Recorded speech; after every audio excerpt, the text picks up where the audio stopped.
reached the top!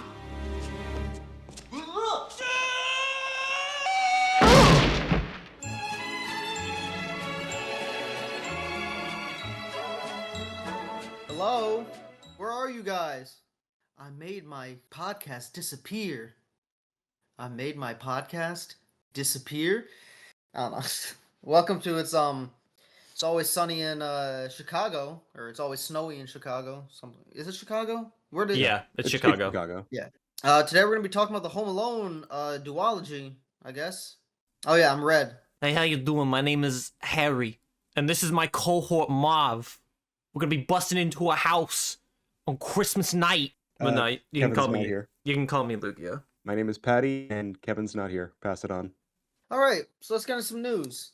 Rob Reiner passed away, unfortunately. Rest in peace him. He's a very well-known director, probably best known for his run in the 80s through early 90s, starting with This Is Spinal Tap, his debut. Yeah, so after This Is Spinal Tap, he directed okay, well the short thing isn't really loved, but like basically he directed a bunch of movies people love that I'm sure you all know. This Is Spinal Tap, Stand By Me, The Princess Bride, When Harry Met Sally, Misery, A Few Good Men, and more infamously North. He also directed The Bucket List, which apparently coined the term, so if you're wondering what a bucket list is, it came from him. Yeah, he's also a pretty decently known actor too. Probably best known for his role in All in the Family as I think Meathead. I'm sure you guys have all grown up watching some sort of Rob Reiner movie. Princess Bride is one of my absolute favorites. Same so- here. Yeah, I think this Spinal Tap is one of the funniest movies ever. It was definitely pretty informative of my sense of humor. I still quote but this goes to 11 a lot. Also, I just have to say I think Stand By Me is like one of the like defining kind of coming of age kids movies. I feel like every movie that focuses on kids that's come out since takes something from Stand By Me. Like The Sandlot is probably its most obvious. Yeah, so Stand By Me has influenced a ton of like kids things, but I feel like it still stands out because it has like an edge to it that I don't think a lot of other ones do. And it does have like fantastical stuff. Like it's just about kids and their lives. When I compare it to like other ones, like I love The Sandlot. The Sandlot is a lot more like sanitized compared to Stand By Me. And then you got stuff like Monster Squad or like The Goonies, Stranger Things, and those are all like they have like a fantasy element. Stand By Me is like the only one that's like regular. Actually rewatched it a few days ago. And what's crazy? They smoke in the movie, and I straight up think that might not be allowed to do that anymore. So that's interesting. All right, so Home Alone is a 1990 Christmas movie, directed by Chris Columbus and written by John Hughes. I'm sure you guys are familiar with both those directors and writers. Chris Columbus is probably best known for this, but he also directed the first two Harry Potter movies. John Hughes is just kind of a legend overall. He did Ferris Bueller's Day Off, Planes, Trains, and Automobiles, Uncle Buck, Breakfast Club, just tons of movies. Home Alone's like conception was pretty simple. John Hughes was on vacation and wondered, "Oh, what would my 10-year-old son? What would he do?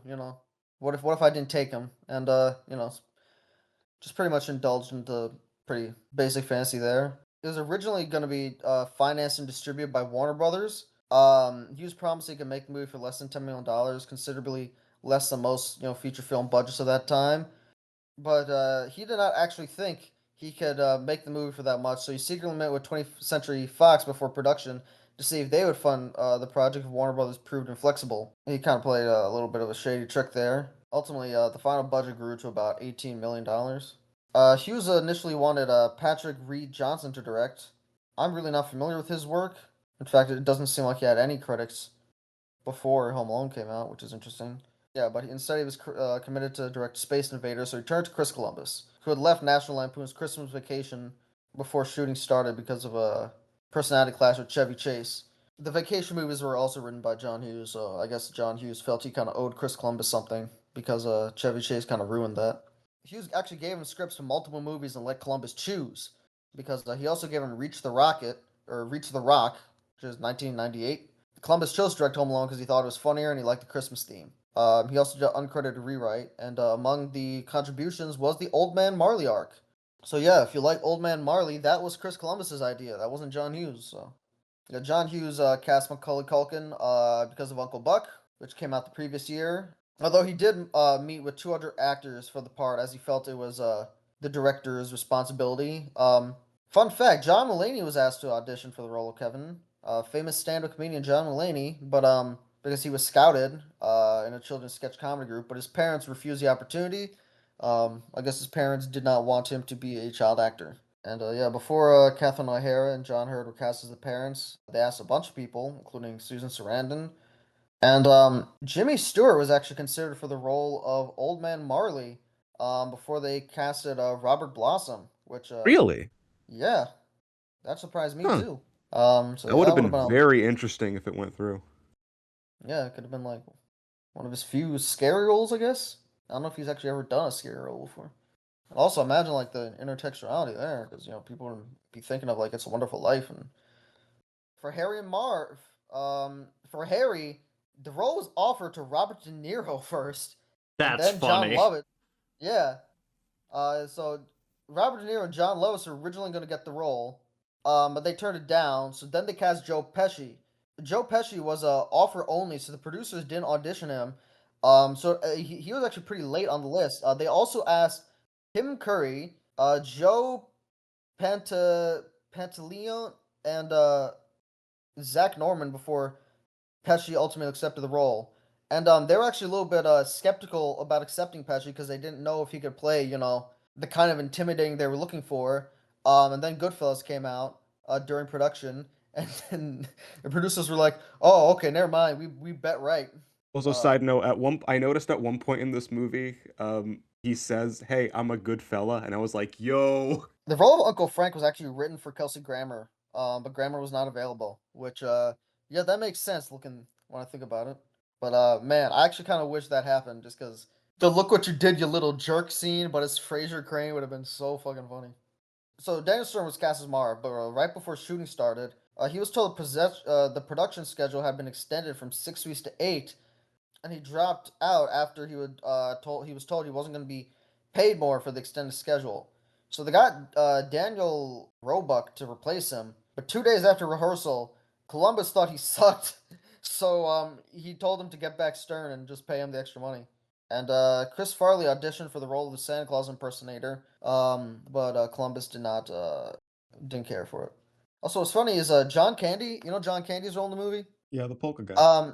He was only available for 1 day to film, so they filmed all of that in 23 hours, and it was paid Hmm. $400. He only did it as a favor for John Hughes, and because of this, Hughes let him go off script. So all of his dialogue was improvised, which is kind of funny. Okay, for the film within a film, Angel of Filthy Souls, which is meant to parody the movie Angels with Dirty Faces, that also only took 1 day to shoot. And to create the illusion that it was an authentic 1940s gangster film, they actually got black and white film stock. They got a bunch of props from that era. So basically, think they just asked the studio if they just had leftover shit from when they made movies then, and yeah, that's how they filmed it. And they shot most of the sequence with low wide angles because they wanted to capture the action as if a child was perceiving it. Also, apparently, according to cinematographer, Joe Pesci was much more difficult to work with than Culkin because older actors thought some of the dialogue was not good enough for his acting ability, and he also resented how early a lot of the shooting was because he likes to start off his day golfing. It just gets him in the right acting mood, I guess. I don't know. So they ultimately did move it back from 7 a.m. to 6 a.m., which is kind of funny. They had to limit many of the nighttime scenes because Culkin legally was not allowed to work later than 10 p.m. Pesci also said he intentionally limited his interactions with Culkin to preserve the dynamic, make sure it comes off that we're not, friends, in order to maintain the integrity of the adversarial relationship. Which I find interesting because I'm wondering, for Home Alone 2, did they because I imagine they must have met a few more times in between the movies, but apparently both him and Stern had difficulty refraining from cursing, which became annoying to Pesci since Culkin was on set as well. The only curse word that made it to the film was shit, which Daniel Stern accidentally said when his shoe fell through the pet door. Apparently that was not scripted. Also, speaking of the stunts, apparently when they were filming it, they did not think it was funny. We'd watch it and we were just praying the guy was alive. And apparently they originally prepared him with safety harnesses, but because they couldn't do a decent way of shooting it without him, coming in frame, and this was before you could digitally remove him. They did the stunts without the harnesses, and apparently one of the stunts actually injured Culkin.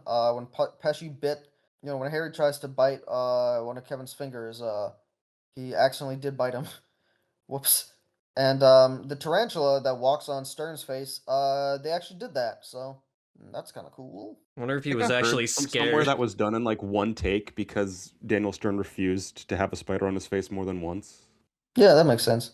You think that was real fear in his eyes when that happened? Probably. I mean, Yes. if he didn't want to do it more than once, I'd assume so. Okay, and last bit of trivia is originally Columbus was gonna get Bruce Boughton to score the film. However, he was too busy with Rescues Down Under and had to cancel last minute. So Columbus jokingly suggested John Williams, and yeah, that's kind of funny. He meant it as a joke, but they decided to contact Steven Spielberg, and I guess John Williams was down for it.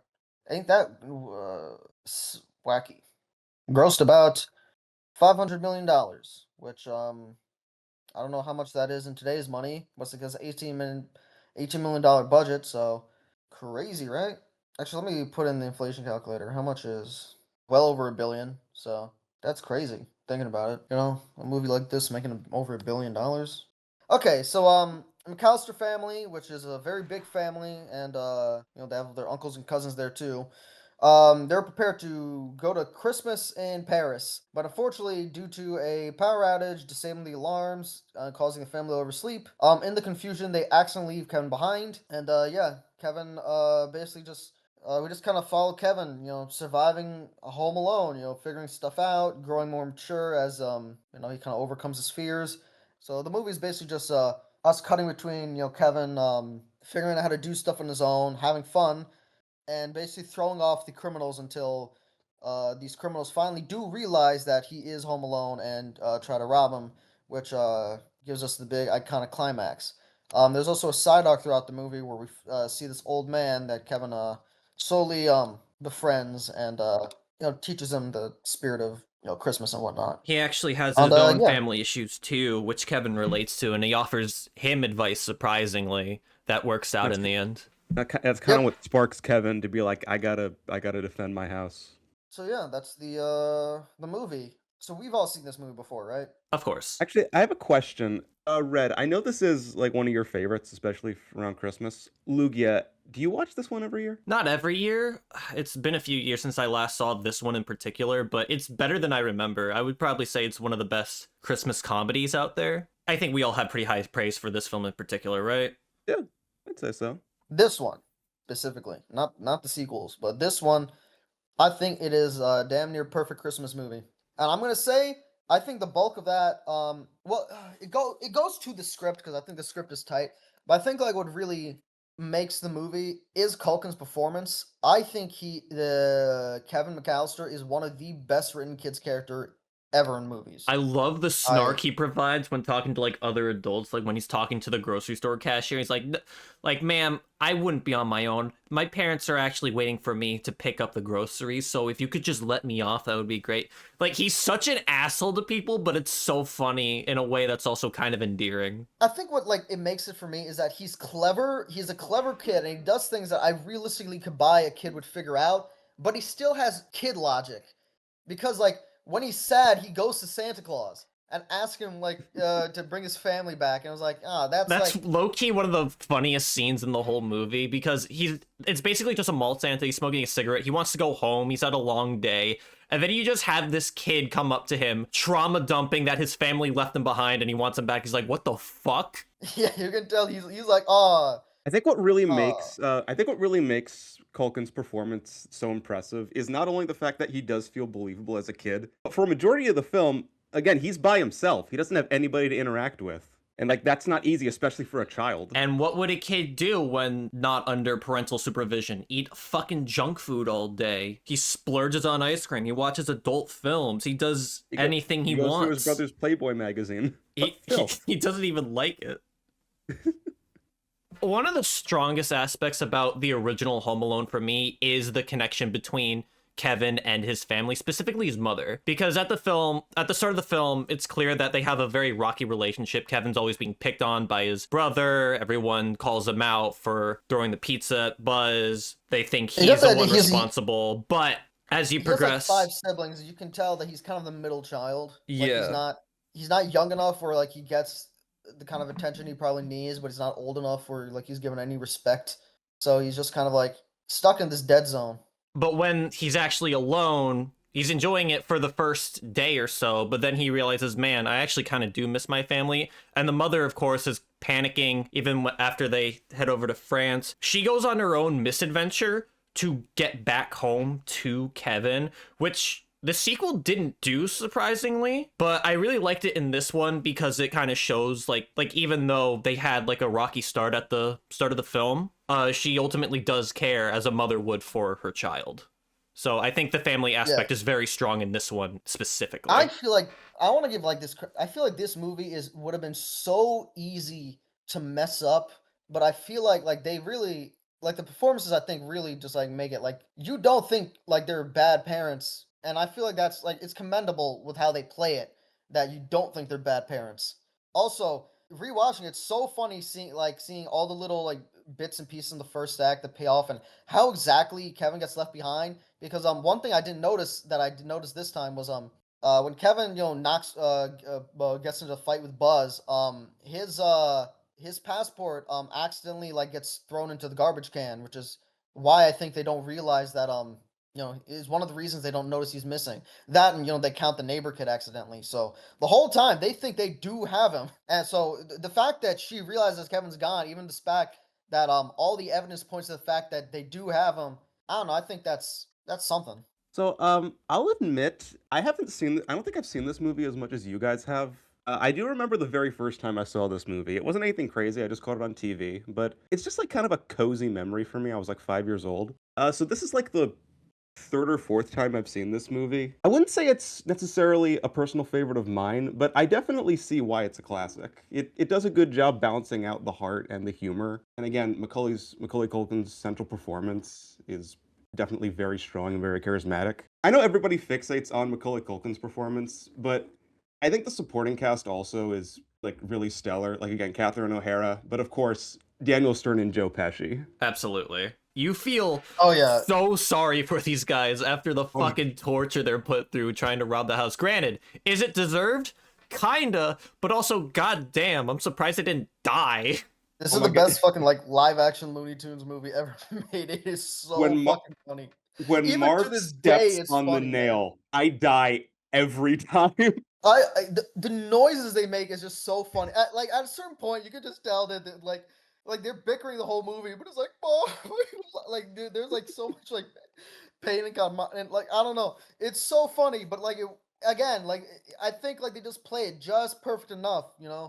And they both play like equally their weight. I usually feel like in like duos like this, like there's usually one doing better, but like no, Stern and Pesci are both fantastic, and like equal measures. You guys have a Harry is favorite definitely trap? the more intelligent one out of the two, but I mean they both get their shit rocked anyway, so that doesn't really matter. You guys have a favorite trap? In the first movie, Yeah. it's kind of For hard to sure. say. I remember more of the traps in the sequel. We'll get to that later. Probably the flamethrower to the hat. I'd say for Harry, that's my favorite gag. For Marv, like I said, when he steps on the nail. Like I wince every time at that, but also like I'm in complete hysterics. Him putting his hand on the hot thing, that one always cracked me up. Oh, also when Marv slips on the staircase and he goes, nah. Oh, also, I think like a lot of like the earlier gags are funny too. The Angels with Dirty Faces thing is absolutely hilarious. Yeah, that's probably my favorite gag, like prior to the. All right, Home Alone 2.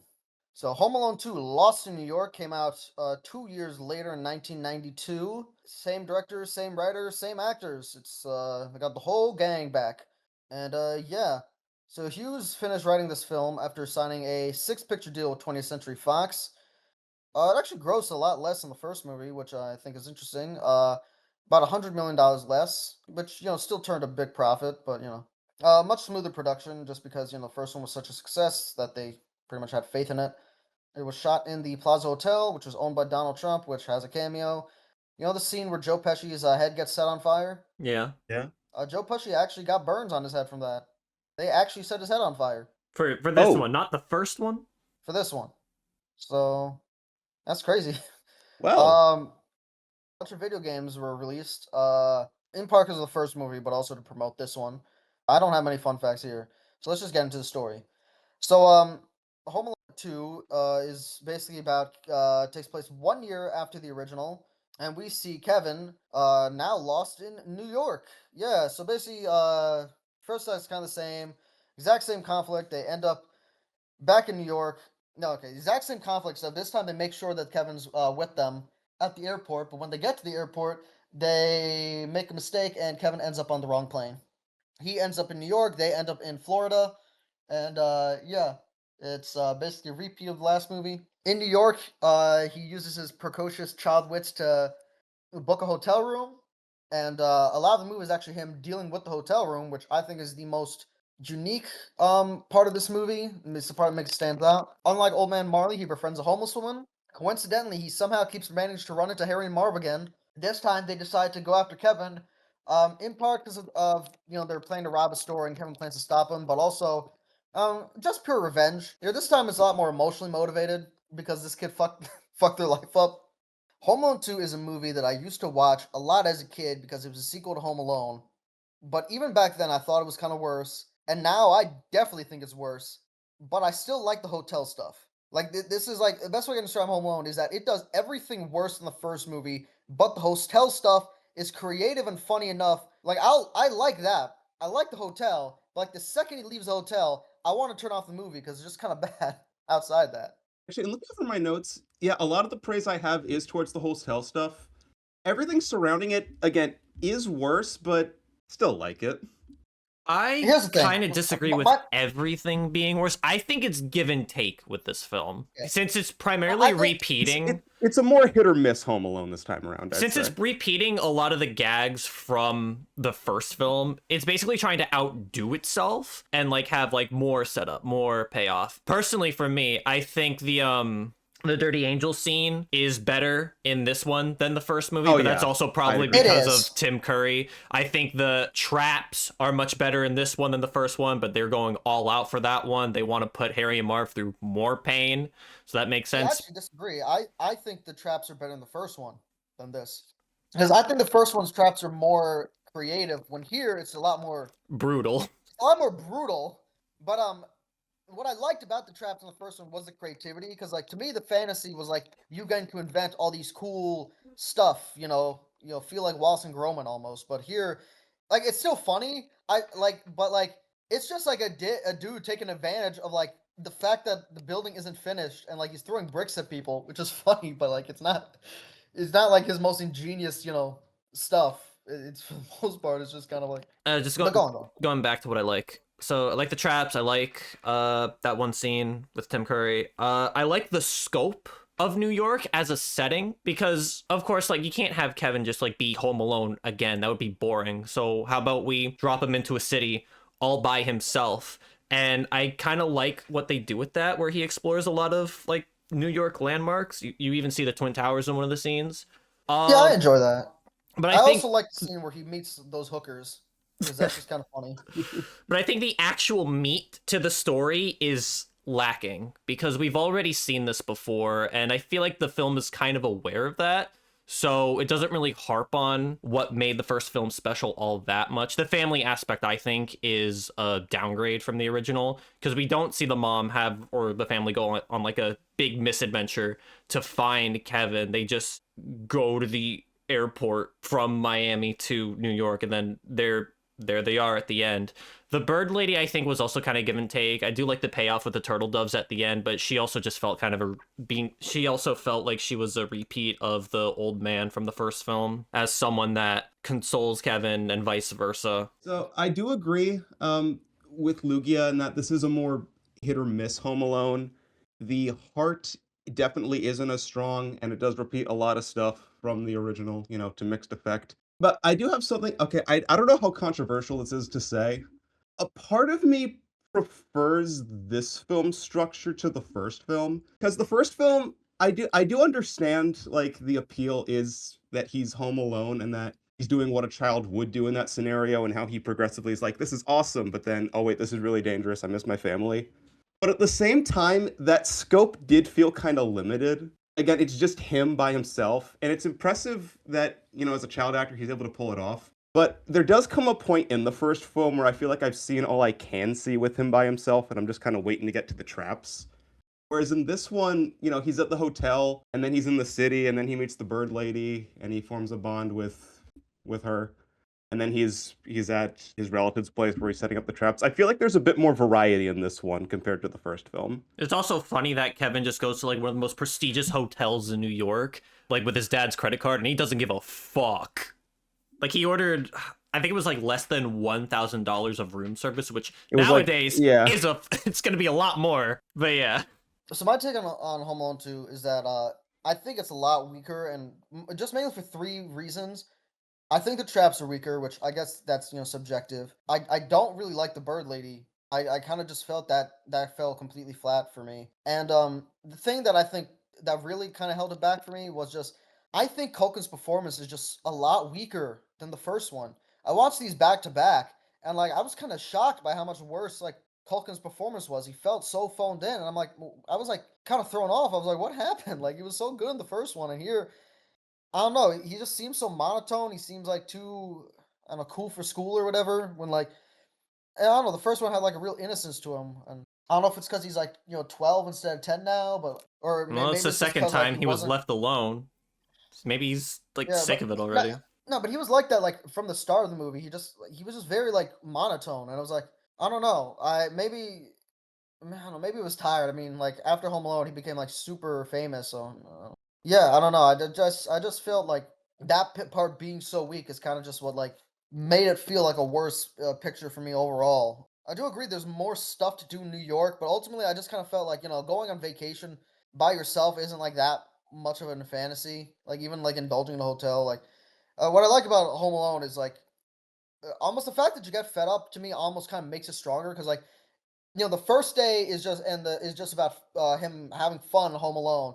The because it takes place over 3 days. The second day, it's more like dealing with kind of the fear of the situation, and the third day, there's nothing left to do, and I feel like that's kind of like what makes it work, just because like because it dwells on that sort of feeling of loneliness.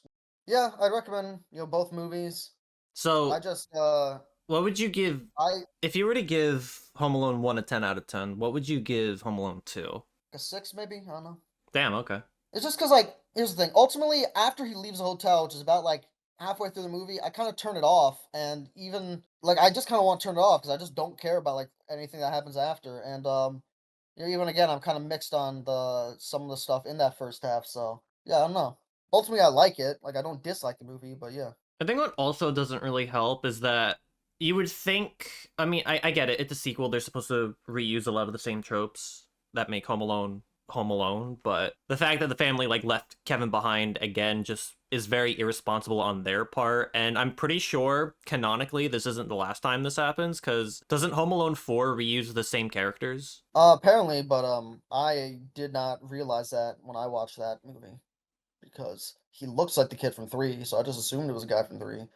Also, they're apparently like divorced now, and like he's in a like a super mansion. And it's like I don't know, it's weird. I I can't don't speak for recommend. anything past the third Home I Alone. I haven't didn't I haven't seen watch. any of them, but I'm pretty sure 4 is like supposed to be like a sequel to this one. Yeah, I've seen the first four. I don't recommend four at all.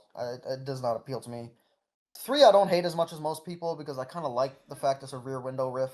But yeah, and I also kind of like the fact that like the fantasy is Home Alone, like a sick day, not like Home Alone, like your parents left you, which is an interesting sort of twist on it.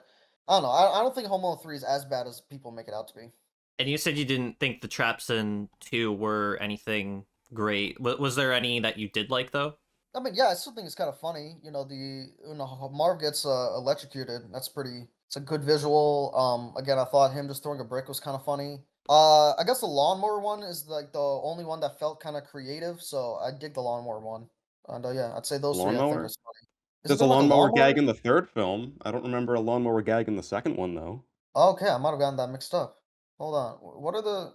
I'm googling what the traps are in Home Alone 2 now, just because I'm Marv really drew the short straw for this one in particular. I think he suffered the most. Like Harry, like what? Oh yeah, Marv got so much burned worse. again. I mean, he fell down a lot, but so did Okay. Marv, even more so.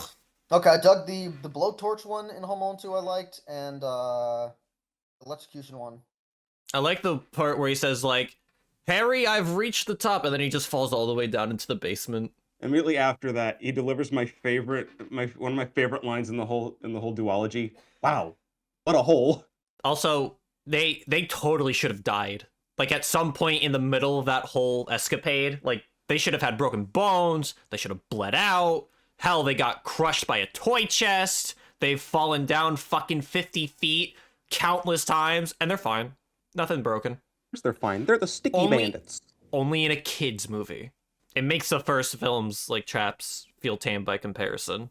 But aside from that, I think we already mentioned Tim Curry and how he's a standout performance. I think that's about it then. Yeah, I kind of like that lady who slaps Marv in the face. Like, she's on screen for less than 30 seconds, but I don't know. It's a memorable presence for me. that was a good gag. I forgot about that. Also, I think this movie is one of the only times I laughed at Rob Schneider. Yeah, the tip thing. That was kind of funny. Rob Schneider is a bellhop. PG. I also think it's funny. This is probably like the first time I've seen him where he's not doing some sort of blackface. So all in all, we definitely recommend the first film. Sequel, your mileage may vary. I don't think it's terrible by any means. It's definitely not as It's good. worth the watch. It's worth the watch, but whether like you love it is probably just gonna be like depend on you as a person. Personally, for me, I think it does some things better and worse. But the first film is definitely the more well-rounded out of the two. Yeah, I can see the first film is better, but there are parts of this one I do like more. All right, so that means this was our last episode of 2025. Which is probably not going to be the case when I finally upload it, but we'll see. I'm going off of when we're recording, but whatever. All right, Lugia, you're bringing us into the new year. How we starting? So, I remember many years ago. I haven't really done a Christmas movie like for Christmas, but I do remember one year. I suggested we do Jingle All the Way, starring Arnold Schwarzenegger. And Arnold Schwarzenegger, I think, is a very interesting actor because you probably know him for roles like the T-1000, stuff like that, like big action macho man. But he's also dabbled into more comedic, lighthearted roles, like Jingle All the Way, and I kind of want to dabble into another one of those. So for next week, we're going to be talking about Kindergarten Cop. I feel like this is because you couldn't do Jingle All the Way again. You're like, all right, what's I another one? figured close enough. But I also haven't seen this one in a while, so I figured, hey, it might be funny. I don't know. I've never seen this one. Really? All right. No. All right. Well, that was the Home Alone episode. If you like Home Alone, you know all the Christmas movies that are similar to it. But I also recommend Straw Dogs, which is a movie for adults that is horrific, but it has a similar kind of climax to Home Alone. So shout out to that. But yeah, It's Always Snowy in Chicago. Merry Christmas, you filthy animal, and a Happy New Year.